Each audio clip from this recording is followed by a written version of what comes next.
Hello and welcome to Let's Talk Diz, a show that gives you everything you need to know to help make your Disney vacation as magical as it can be in just around 15 minutes. I'm your host, Jeff Coviello, and with me each week is Disney Master Sandy from Easy Diz by Instant Impressions Travel Services. Sandy, how are you this week? I am good, Jeff. How are things in your part of the world? They're not bad. They're not bad. But today, as we are entering into 2020, we've decided that you say goodbye and I say hello, hello, hello. As we've mentioned many, many times, all sorts of Disney properties are never finished. And so today we wanted to take some time to talk about some things that are leaving us, some goodbyes that we have in Walt Disney World, and then some hellos that are entering into our magical universe in the coming year. So let's just run down a list real fast, and then I'm going to kind of throw it to you, and you can spend some time talking about it. We're saying goodbye this year to Illuminations, Leave a Legacy, Innoventions, The Fountain of Nations, Mariachi, Cobre, The Story of Coco, The Great Movie Ride, March of the First Order. Tremendous amount of things that some families have grown accustomed to when visiting Walt Disney World that are going away. So talk to us a little bit about, I guess we'll start with Illuminations as we say goodbye to it.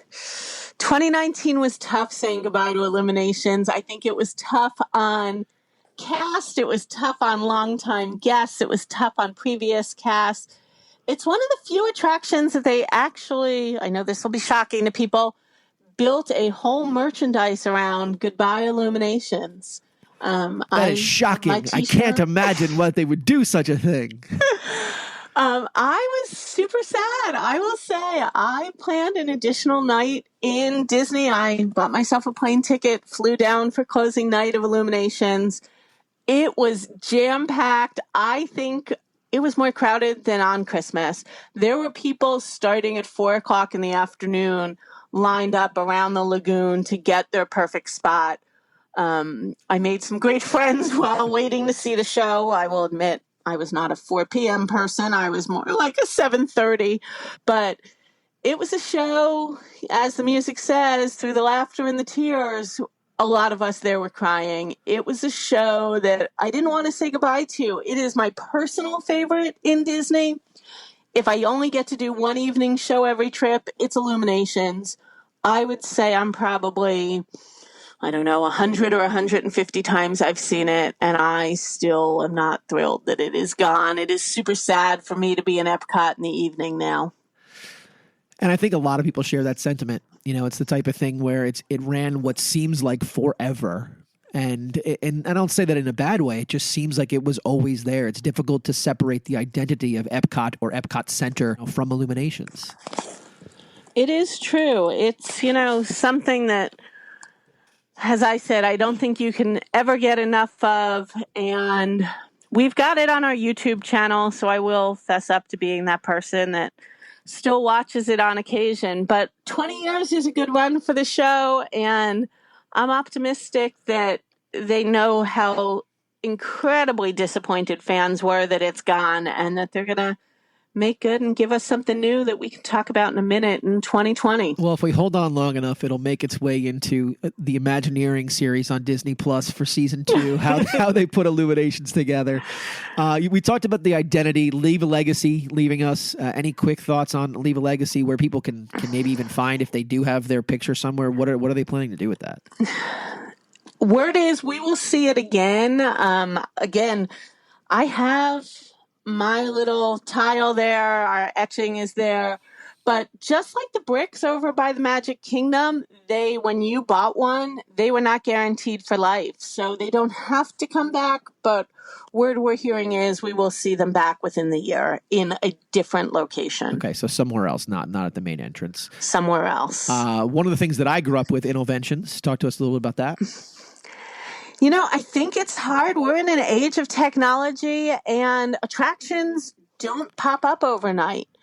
I did Dining with an Imagineer last week, and he was talking about this super fast attraction not open yet. And I said, super fast? It's 19 months. And he said to me, that's super fast for us. And all of you with your iPhones and your computers, 19 months in technology is huge. So to know that the technology is going to stick and to put out that thing in Innoventions, I think it was just hard to keep it being innovative and timely.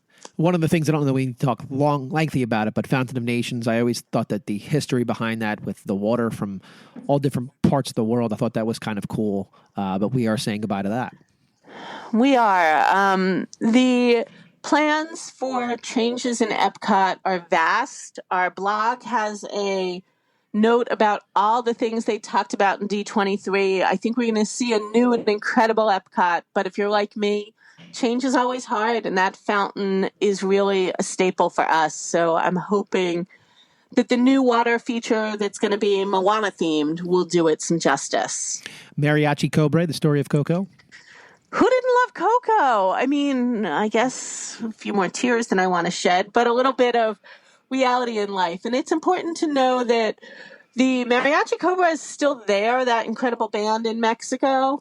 But several shows a day, they brought out a Coco marionette and changed their performance to be Coco themed. So the Coco part is gone, but we maintain the mariachis. Heading over to Hollywood Studios, the Great Movie Ride. Well, I can say that I personally have friends that started their career at Disney as cast members on the Great Movie Ride, and that closing day was sure sad. It's been through a lot. It's another one where it always made me feel old as I went through with my family because I had great attachment and great memories to just about every scene in there. My daughter would say to me, "What was that?" So, everything has its time, and there's exciting things to come in that location. Yeah, definitely. And finally, the March of the First Order. So, no surprise, Galaxy's Edge, Journey to Batuu is open now, so the First Order does not need to march through the middle of the park and end up in front of the Chinese Theater. Puts them a little bit out of scene. So we're seeing a lot of things with all of our Star Wars friends over in Galaxy's Edge, but that official march is now gone. All right, so you say goodbye and I say hello. Here's a sad one. We are saying hello to dining credits for kids. So those people who knew exactly how the system worked and kind of wanted to eke every penny out of it, if you were on a dining plan, the fast food credits or quick service, depending how you talk about it, was not broken down by kids versus adults. That means if you had an 8-year-old who paid for a kid's meal, but they were a big eater, when you went to a fast food location, you could actually order them an adult meal. Unless Jiminy Cricket was there telling you to let your conscience be your guide that you paid for the kids' meal. And Disney has now officially separated them. So kids need to eat kids' meals, quick service, and sit down now. Very sad, especially as my kids approach that age. It's very, very sad to me. A couple things to say hello to that we should be happy about. Over in Hollywood Studios, Rise of the Resistance. Jeff, there are so many things to be happy about in 2020. Disney has so much coming for us, which is why I keep going back. Rise of the Resistance, the most immersive, interactive ride they have ever put together. It uses so many ride systems, and it truly transports you. Every Star Wars fan, every ride attraction fan won't want to miss this one. So you and I had spoken, and I think you had seen this recently, a new edition, Beauty and the Beast Sing-Along. Beauty and the Beast Sing-Along is over in France in Epcot, where Impressions de France Theater. So quick note for those of you that are headed to Beauty and the Beast. Beauty and the Beast will play from 11 a.m. to 7:30 p.m., but Impressions de France will still play in that same theater from 7:30 p.m. until 9. So don't count on sneaking in with your little one. Right before fireworks, you won't get to see Beauty and the Beast. Really new, unique kind of experience for Disney. Very different for those of you that love the Frozen sing-along. This is not a live theater. This is a movie theater with a variation on the Beauty and the Beast storytelling in a movie setting. And every 2 to 3 minutes, it becomes a sing-along with the words coming on screen. Those of you with young girls, they're going to love it. I would say ideal audience, probably 2.5 to 8 years old. And this is just one of the many things that we're going to talk about today and continuing to talk about in really this complete transformation of Epcot. The next thing is also in Epcot. It's Space 220. We are excited for that. I don't know why Epcot's getting another restaurant when it has more restaurants than any other park, but I guess I'll answer my own question. They're all full all the time. So we've got another choice. Even with all the great kiosks that we love at all the festivals, there is always a need for more dining in Epcot. It's done with Pantina Group, another one of the awesome partners of Disney, and it promises to be one of the most immersive dinings we've seen in a long time. And I believe I saw it's set to open at the end of March, correct? You know, from your lips to the My Disney Experience app, Jeff. Everything is always to be determined, when you're dealing with such incredible intellectual property. Subject to change is definitely a favorite phrase in our office. Another dining option, Roundup Rodeo BBQ. Say that 3 times fast. I don't want to, but I'd like to eat there 3 times this week. I agree with that. Though I can't because it's not open yet and we don't have an exact date, but it's coming in 2020. It's coming to Toy Story Land over in Hollywood Studios. Hollywood Studios, kind of opposite Epcot, pretty light on sit-down dining options and always super crowded. So I think the Roundup is going to give us a new option with some great Toy Story theming to it. So going back to Epcot, one of these things that I'm definitely excited about, it's taking an attraction that's been created, in a different continent. Remy's Ratatouille Adventure. Talk to us a little bit about that. Well, as you said, we've had Remy's Adventure in other parks around the world, but we're bringing it to Epcot. And I'm fortunate, although I am based in New Jersey, I am in Orlando typically every 4 to 8 weeks. And I have to say, you can see so much progress from this. If you're a fan of the Skyliner, hop on it at the International Gateway, ride it over to Riviera, and you get an awesome view of the outside. But the progress of the building of Remy's Ratatouille Adventure, that's going to be entering right near Beauty and the Beast sing-along back in France, and we're going to see that later this year. So the France Pavilion, hopefully this summer. Yeah, the France Pavilion, definitely some fun and interesting changes on the horizon. Cirque du Soleil, bringing a different show to the Disney Springs area. This one actually using Disney intellectual property drawn to life. Talk to us a little bit about that. I'm excited to see it. That's premiering. They're doing actually some preview shows mid-March of 2020. And it's really a cross between Cirque and Disney. I'll be honest, I've seen the Cirque du Soleil La Nuba that was there for a long, long time. I had the chance to see it on 3 different occasions. And if you're a big Broadway and storyline person, it takes a lot to get into that Cirque story and understand where it's coming from. But the performers are incredible. And Cirque delivers incredible shows everywhere in the world. But now to infuse that unique style, that acrobatic ability into Disney and Mickey, I think this is going to be a real crowd pleaser. I do too. And it's interesting that Disney's turned over a lot of their intellectual property, not their rights, but just to allow Cirque to take it and kind of put a spin on it. I think that's going to be an interesting marriage that I'm kind of surprised didn't happen sooner with the property at Disney Springs. It should be neat, and it'll bring some life back to that end of Disney Springs. They just added the NBA Experience this year, which is right across from the very vacant Cirque building right now. But I think, we're going to find in a short while that's really going to be a hopping part of Springs. Now, something I know little to nothing about, Harmonius. Harmonius is my hope for 2020. As I said earlier in the show, I am definitely, in general, somebody who doesn't do well with change, but taking Illuminations for me was tough. There is a temporary show there, ironically named Epcot Forever, which is a limited engagement for 6 to 8 months. Somebody forgot what forever meant.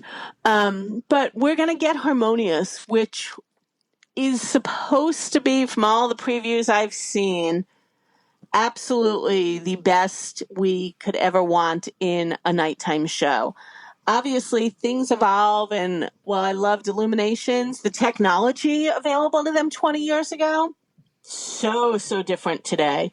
They are busy working on Harmonious. The barges are coming in, It, again, will be that kind of barge-based show with the barges in the lagoon, lots of LED, and we're going to see some really unique things. And keep an eye out on our blog. They're definitely giving us some sneak peeks, and we'll be there opening night to cover it for you.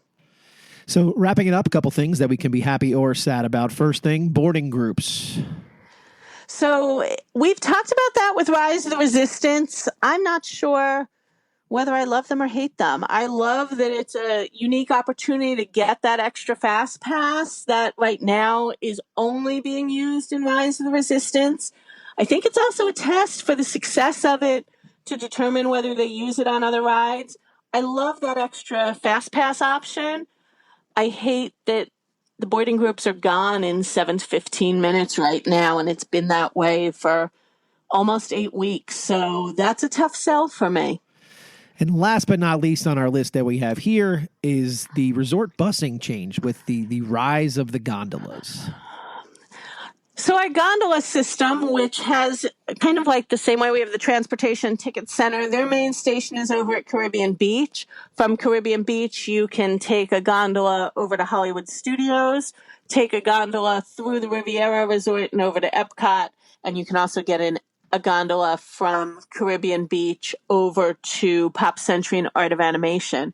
Really unique that a value resort has that kind of awesome transportation. But here's the negative, and it's a two-parter for me. We were just talking about boarding groups and getting to Hollywood Studios super early. The gondolas are not running that early in the morning. So we've got people headed to the back of the resort to grab the gondola to only learn they need to run to the front to get on a bus super early. And once the gondolas start running, they are taking the frequency of the buses down to those two resorts. So if you're not a fan of the gondolas, consider that those resorts may not be for you because the lesser busing could really leave you waiting for 45 minutes to an hour on a bus. So with change comes things we need to adapt to. And that's just kind of the way that it goes. Long list. And obviously, as the year goes on in 2020, we will break down in tremendous detail the things that we have to look forward to that we're saying hello to. Sandy, thanks for taking the time to do a quick rundown of things we're saying goodbye to, and more importantly, the things we get to say hello to this year.